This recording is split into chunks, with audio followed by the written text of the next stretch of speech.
திருப்பதியில் ஆதரவற்றோர் குழந்தைகள் இல்லத்தில் அத்துமீறலில் ஈடுபட்ட மனநல ஆலோசகர் போக்சோ சட்டத்தில் கைது செய்யப்பட்டார்.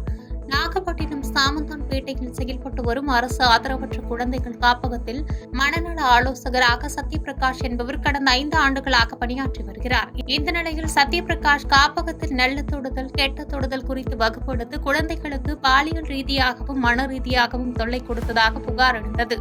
இது தொடர்பாக புகாரின் அடிப்படையில் குழந்தைகள் காப்பக கண்காணிப்பாளர் சசிகலாவிடம் புகார் பெற்ற நாகை அனைத்து மகளிர் காவல் நிலைய ஆய்வாளர் வேம்பரசி, ஆதரவற்ற குழந்தைகள் இல்லத்தில் மனநல ஆலோசனை கொடுத்து வந்த சத்யபிரகாஷை போக்சோ சட்டத்தில் கைது செய்தனர். மேலும் 50க்கும் மேற்பட்ட மாணவிகளிடம் தொடர்ந்து சமூக நலத்துறை அதிகாரிகள், மாவட்ட குழந்தைகள் பாதுகாப்பு நலத்துறை அதிகாரிகள் விசாரணை செய்து வருகின்றனர்.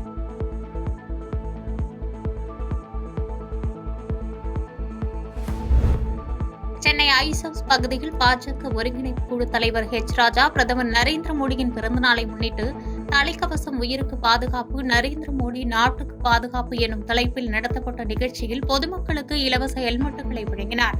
நிகழ்ச்சிக்கு பிறகு செய்தியாளர்களை சந்தித்து பேட்டியளித்த ராஜா, திருப்பதியில் மக்களுக்கான பிரசாதத்தில் லட்டு தயாரிப்பதில் மிருக கொழுப்பு கொண்டு செய்திருக்கிறார்கள் என்ற செய்தி அம்மாநில முதலமைச்சர் சந்திரபாபு நாயுடு அவர்கள் உறுதிப்படுத்தியுள்ளார். இதற்கு காரணமாக இருந்தவர்கள் மீது கடுமையாக நடவடிக்கை எடுக்க வேண்டும் என தெரிவித்தார். தொடர்ந்து பேசிய அவர், ஒரு அரசியல் கட்சியும் அரசியல் நிர்வாகமும் தேர்தல் பற்றி நினைத்துக் கொண்டிருந்தால் முன்னேற்றம் குறித்தும் மக்கள் மேம்பாடு குறித்தும் கவனம் செலுத்த முடியாது என கருத்து தெரிவித்தார். 2 நாட்களாக மிகவும் அதிர்ச்சி அளிக்கக்கூடிய ஒரு செய்தி. திருப்பதியில் மக்களுக்கு பிரசாதம் லட்டு தயாரிப்பதில் மிருக கொழுப்பை சேர்த்து செய்திருக்கிறார்கள்ங்கிற செய்தி. இதை மாண்புமிகு முதலமைச்சர் திரு சந்திரபாபு நாயுடு அவர்களை உறுதிப்படுத்தி இருக்கிறார். அதாவது ஒய் சாம்பல் ராஜசேகர் ரெட்டி அவர் இருக்கும் பொழுதே 7 மலையான்னே பேர் வெங்கடாஜலபதிக்கு. ஆனால் அவருக்கு 2 மலை தான், மீதி 5 7 மலையானோடது இல்லை. துணை முதல்வராக பொறுப்பேற்க உதயநிதிக்கு எந்த தகுதியும் இல்லை எனவும், அவரால் தமிழகத்திற்கு எந்த பயனும் கிடையாது என அதிமுக கழக செய்தி தொடர்பாளர் அப்சரா ரெட்டி விமர்சித்து பேசியுள்ளார். பேரறிஞர் அண்ணாவின் 116வது பிறந்த நாளை முன்னிட்டு வடசென்னை வடகிழக்கு மாவட்டம் ஆர்கே நகர் பகுதி கழகத்தின் சார்பில் பொதுக்கூட்டம் மற்றும் நலத்திட்ட உதவிகள் வழங்கும் நிகழ்ச்சி நடைபெற்றது. இந்த பொதுக்கூட்டத்தில் அதிமுக கழக செய்தி தொடர்பாளர் அப்சரா ரெட்டி பேசுகையில், பேரறிஞர் அண்ணாவின் பிறந்த நாளை கொண்டாடும் தகுதி அதிமுகவுக்கு மட்டுமே உள்ளது எனவும், திமுக குடும்ப அரசியலுக்கு தான் முக்கியத்துவம் தருவார்கள் எனவும் பேசினார். மேலும் துணை முதல்வராக பொறுப்பேற்க உதயநிதிக்கு எந்த தகுதியும் இல்லை எனவும், தமிழர்களின் பண்புகளை மதிக்க தெரியாதவர், அவரால் தமிழகத்திற்கு எந்த பயனும் கிடையாது என விமர்சித்து பேசினார்.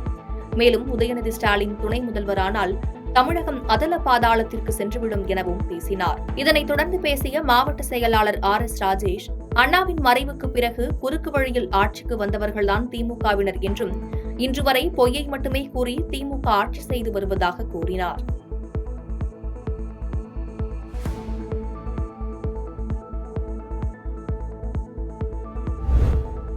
திருவாரூர் மாவட்டத்தில் ஒரே நாளில் 2 மீது குண்டர் தடுப்பு சட்டத்தின் கீழ் வழக்கு பதிவு செய்யப்பட்டு நடவடிக்கை எடுக்கப்பட்டுள்ளது. திருவாரூர் மாவட்ட காவல் கண்காணிப்பாளர் ஜெயக்குமார் மாவட்டத்தில் பல்வேறு அதிரடி நடவடிக்கைகளை மேற்கொண்டு வருகிறார். இந்த நிலையில் திருவாரூர் நகர காவல் நிலைய சரித்திர பதிவேடு குற்றவாளியான கண்ணன் என்பவர் மீது கொள்ளை உள்ளிட்ட 16 வழக்குகள் உள்ள நிலையில் கடந்த ஜூன் 16ஆம் தேதி அரிவாளை வைத்துக் கொண்டு பொதுமக்களை மிரட்டிய குற்றத்திற்காக கைது செய்யப்பட்டு நாகப்பட்டினம் கிளை சிறையில் அடைக்கப்பட்டார். இதனைத் தொடர்ந்து தொடர் குற்ற செயல்களில் ஈடுபட்டு வந்ததால் கண்ணனை குண்டர் தடுப்பு சட்டத்தின் கீழ் கைது செய்து திருச்சி மத்திய சிறையில் அடைத்தனர். அதேபோல் நீடாமங்கலம் காவல் சரகத்தில் தங்க சங்கிலியை பறித்து சென்ற வழக்கில் அரவிந்த்குமார் என்பவர் கைது செய்யப்பட்டு நாகப்பட்டினம் மாவட்ட கிளை சிறையில் அடைக்கப்பட்டார். இவ்வாறு பொதுமக்களை அச்சுறுத்தும் வகையில் வழிப்பறிகளில் ஈடுபட்டதால் அரவிந்த்குமார் மீது குண்டர் தடுப்பு சட்டத்தின் கீழ் திருச்சி மத்திய சிறையில் அடைக்கப்பட்டார். திருவாரூர் மாவட்டத்தில் இதுவரை 25 நபர்கள் மீது குண்டர் தடுப்பு சட்டத்தின் கீழ் நடவடிக்கை எடுக்கப்பட்டுள்ளதாகவும், மேலும் இதுபோன்ற குற்ற செயல்களில் ஈடுபடுபவர்கள் மீது கடும் நடவடிக்கை எடுக்கப்படும் என மாவட்ட காவல் கண்காணிப்பாளர் ஜெயக்குமார் எச்சரிக்கை விடுத்துள்ளார்.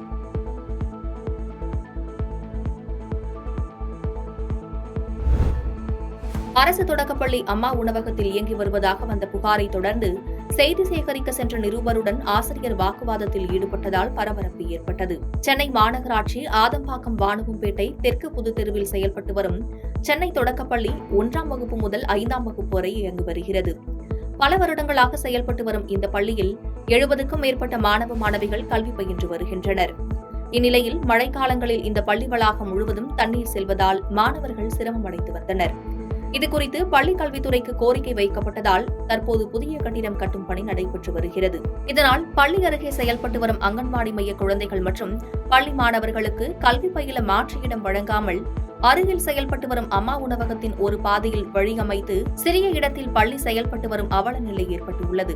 மேலும் அருகில் உணவகம் செயல்பட்டு வரும் நிலையில் அங்கு கொட்டப்படும் கழிவுகளில் இருந்து துர்நாற்றம் வீசுவதாகவும் வெறும் தரையில் அமர்ந்து மாணவ மாணவிகள் கல்வி பயில்வதால் மாணவர்களுக்கு உடல் உபாதை ஏற்படும் என பெற்றோர்கள் புகார் தெரிவித்துள்ளனர். இதனைத் தொடர்ந்து இதுகுறித்து செய்தி சேகரிக்க சென்ற செய்தியாளர்களை அங்கிருந்த ஆசிரியர் ஒருவர் செய்தி சேகரிக்க விடாமலும் செய்தியாளரை விரட்டி சென்று தாக்கவும் முயன்ற சம்பவம் அங்கு பரபரப்பை ஏற்படுத்தியுள்ளது. மேலும் இந்த தொகுதியானது அமைச்சர் தாமு அன்பரசன் தொகுதி என்பதால் அமைச்சர் தொகுதியில் மாணவ மாணவிகள் பயில்வதற்கு இடமில்லை என்றால் மற்ற தொகுதியில் எப்படி பள்ளிகள் செயல்படும் என மாணவர்களின் பெற்றோர்கள் புலம்பி வருகின்றனர்.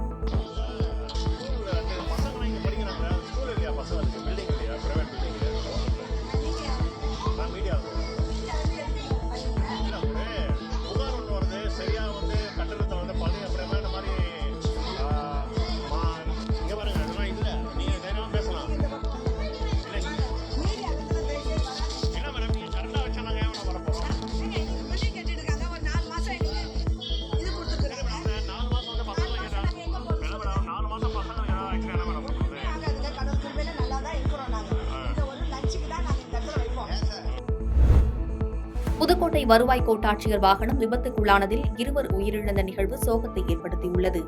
புதுக்கோட்டை கோட்டாட்சியர் ஐஸ்வர்யா மற்றும் ஓட்டுநர் காமராஜ் ஆகியோர் புதுக்கோட்டை அலுவலகத்தில் இருந்து திருமயம் வட்டாட்சியர் அலுவலகத்திற்கு ஆலோசனைக் கூட்டத்திற்காக வாகனத்தில் சென்றுள்ளனர். அப்போது திருச்சி காரைக்குடி தேசிய நெடுஞ்சாலையில் சோதனைச் சாவடி அருகே எதிரே வந்த இருசக்கர வாகனம் மற்றும் கோட்டாட்சியர் வாகனம் நேருக்கு நேர் மோதி விபத்து ஏற்பட்டது. இதில் இருசக்கர வாகனத்தில் வந்த 2 சம்பவ இடத்திலேயே உயிரிழந்தனர். கோட்டாட்சியரின் வாகன ஓட்டுநர் காமராஜ் பலத்த காயங்களுடனும் கோட்டாட்சியர் ஐஸ்வர்யா சிறிய காயங்களுடனும் மருத்துவமனையில் சிகிச்சைக்காக அனுமதிக்கப்பட்டுள்ளனர்.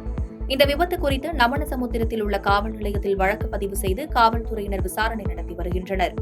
இச்சம்பவம் அப்பகுதியில் பரபரப்பை ஏற்படுத்தியுள்ளது.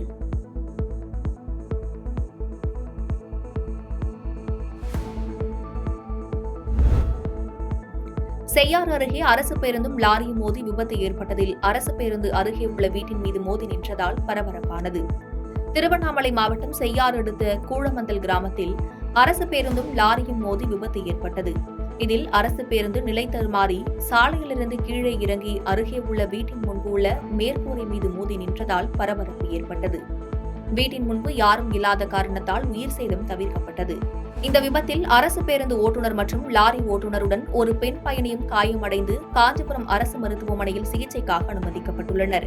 விபத்து குறித்து தகவல் அறிந்த தூசி காவல் நிலைய போலீசார் சம்பவம் குறித்து விசாரணை மேற்கொண்டு வருகின்றனர்.